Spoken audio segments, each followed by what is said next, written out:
Okay, I found just a recently published book in India about agroforestry systems with commercial clonal plantations. I could not read it, but on the web you can see some chapters already, and I took some numbers out of this status of forest resources in India. For example, I will show you some numbers which I found there in this very new book. It was written by Pierre Lal, which I met when I was in India, and I have had already the pleasure to see these kind of plantations which are described in this book. Here you can see it was in 2007, some 3 or 4 year old clonal eucalyptus plantations. And this does not look like agroforestry, but I can tell you that at least during the first 2 years of these growing trees, of the tree growth, you can even plant some agricultural crops between the rows, but then it becomes too dark. So in this way, it's kind of agroforestry system like Taungya system, which you should know. So means agriculture for some period of time only, and then finally a forest stand. So this system impressed me very much when I saw it. And these kind of trees, as a German forester, trees in this size you would at least have, or at earliest may be having after 10 or 15 years, and never in this quality. So they are growing really very fast in India, in Punjab in this case. So this is, let's say, from the wood production point of view, the most intensive form of agroforestry you can imagine. So I would suggest everybody should have a look into this new book, which just came out recently. When I was in Punjab and saw this plantation, I also visited some companies using the timber of these kind of plantations. Here it's veneer and plywood factory. And the numbers I mentioned from the book here are about the timber production in India. The consumption of wood in India is something like 48 million cubic meter per year, maybe even more, because these numbers are not completely up to date. And this is only the need for construction, furniture, and industries, not for fuel wood, of course. It's only the technically used timber, 48 million cubic meters per year. And out this demand could theoretically supplied by the forests, but forests, due to the green felling ban, only deliver some 3.2 million cubic meters. And by far the biggest proportion of wood used in industries is coming from trees outside the forest nowadays, like the plantation we just saw. It's I don't know, these numbers are not completely correct and up to date, but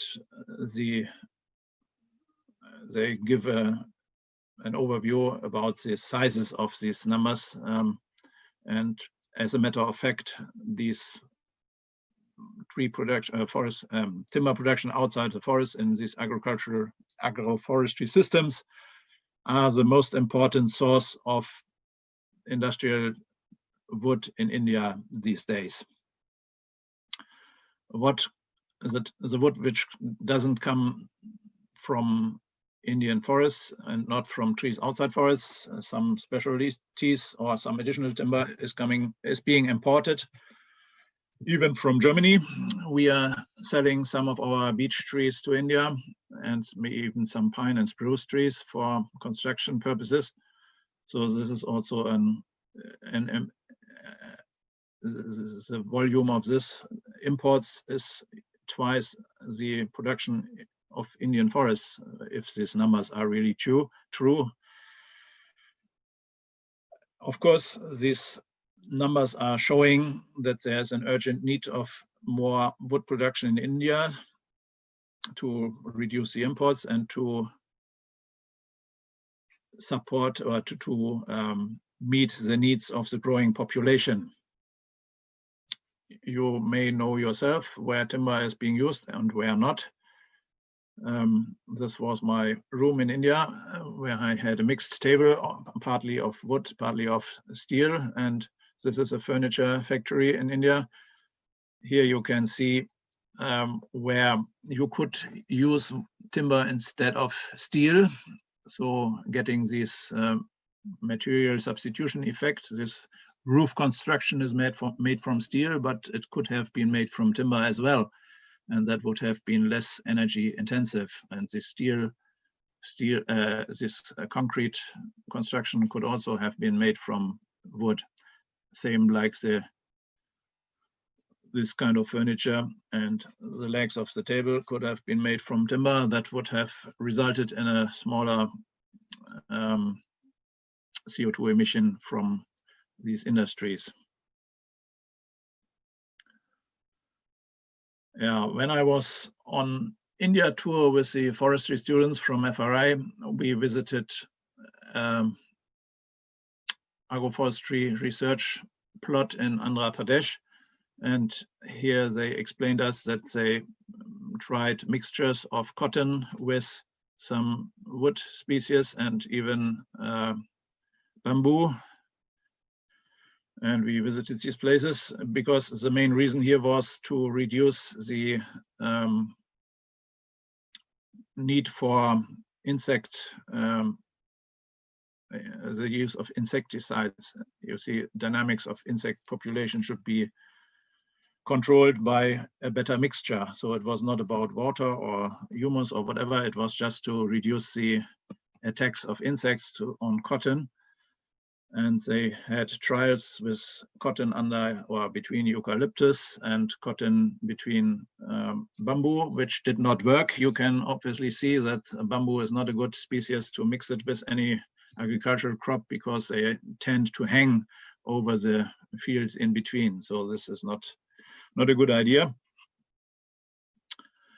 At this point, I want just to mention that you not even need to produce cotton at all, because you can produce the same kind of fiber, or not the same kind of fiber, but basically the same valuable fiber for clothes from wood itself. You might have heard that there's a way of converting pulp to viscose fibers. There are some companies in the world doing this, and it can be made from our local beech wood here in Germany, but also from eucalyptus from Brazil or elsewhere. So this is a special conversion of pulp to fibers for special clothes or even for normal clothes and a special kind of papers. So if you would produce all these cotton or these fibers for clothes, which are now cotton from timber, that would be even more close to nature than this mixture of cotton with some kind of trees. Just to mention this idea. So yeah, other agroforestry systems we saw was a mixture with medical plants here on the campus of FRI. And yeah, this we saw in South India. It's silver oak as shadow trees for tea plantations. It's a very well-known and widespread application of agroforestry. This timber, this silver oak is a good construction timber as well. I found it in other tropical countries as well. It's coming originally from Australia, but I found it in Africa and elsewhere, this silver oak. So, and these well-known house gardens, which are a very intensive form of agroforestry around the local, the villagers' homes, which is a very good mixture of everything. Home gardens. So in 2014, I went to Tamil Nadu to see basically the production of cocoa nuts and cocoa, the processing of cocoa fibers. And there I saw that there are many mixtures with coconut, for example, grazing under coconuts, not only under these young ones, but also under the big coconuts. Grazing took place. This was another tree under coconuts, and even banana is possible under coconuts, or coconuts are of course part of these home gardens as well.